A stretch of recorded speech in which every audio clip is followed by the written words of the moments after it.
Shri Sharda Devi and her Divine Play, Chapter 10, page 157. In contrast to her many years of confinement in Dakshineshwar, Shampur and Kashipur, Holy Mother moved freely around the temple city like a happy girl. She took long walks with Lakshmi, Jogin or Lottu on the sandy banks of the Jamuna. She often went from one temple to another and attended worship or Vesper services. One day, she saw a corpse decorated with flowers and garlands being carried to the cremation ground. Yoginma recalled. When she saw that funeral procession, Holy Mother remarked, "See, how blessed this person is to die in holy Vrindavan.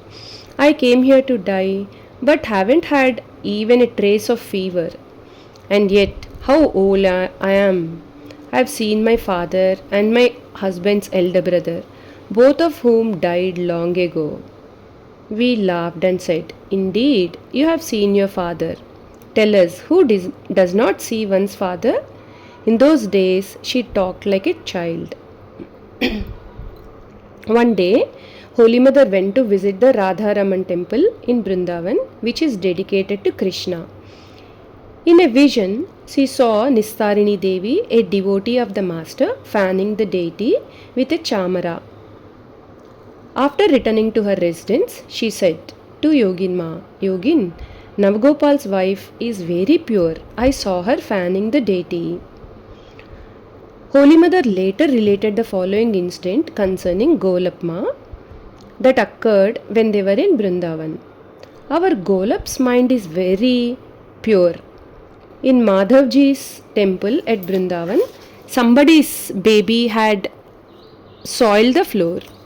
Everyone remarked about it, but no one made a move to clean up the spot. When Golap noticed this, she tore a strip from her fine cloth and cleaned the spot with it. The other woman said, "Since she is cleaning it up, it must have been her baby." I said to myself, "Listen to what they say, O Madhavji." Some others said, "No, these are holy women. They are doing it for the sake of others." Holy Mother recalled, "In Vrindavan, Yogin and I used to repeat the mantra for long hours with great joy. Flies would sit on our eyes and lips and make sores, but we were not aware of it.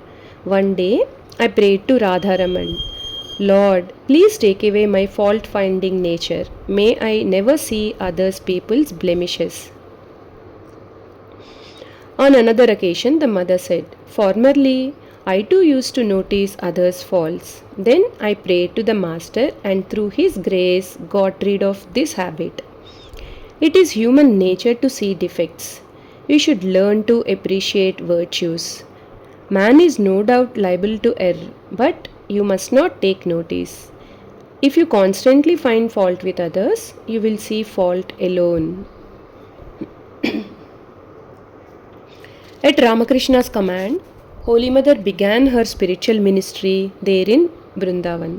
One day, the Master appeared and asked her to initiate Jogin. She was a little perplexed and embarrassed. She thought, "What is this? What will people think? Everyone will comment that Mother has started to make disciples." She ignored the vision, considering it to be a product of her imagination. But the Master appeared again over the next 2 days. On the third day, the Master said, "I have not initiated him. You must initiate him." He even told her the mantra to give. Holy Mother protested, "I do not even speak to Jogin. How can I initiate him?" The Master asked her to speak to him through Yoginma. Yoginma learned from Jogin that the Master had not given him a mantra. The Master had also appeared to Jogin and asked him to receive a mantra from Holy Mother, but he could not bring himself to approach her. When Holy Mother realized that the Master had instructed both of them in this manner, she decided to give initiation to Jogin. Yoginma recalled the initiation. Holy Mother performed worship in front of the picture and the casket that contains the Master's relics. Afterwards, she called Jogin and asked him to sit near her. While performing the worship, Holy Mother went into ecstasy, and in that state she gave initiation. She repeated the mantra so loudly that I heard her from the adjacent room. Thus, Jogin became Holy Mother's first disciple. This was the beginning of a new chapter in her life. Holy Mother loved the disciples of the Master as her own children. At Brindavan, there were no fixed times for Latu's meals. He would come at odd hours to Holy Mother or her companions and ask for something to eat. Moreover, he would sometimes share his food with the monkeys, which annoyed the ladies. But Holy Mother knew his childlike nature and asked Lakshmi and Golapma not to scold him. She herself served him. She asked her companions to keep Latu's meals well covered in a certain place so that he might come at any time and take his meals when he liked.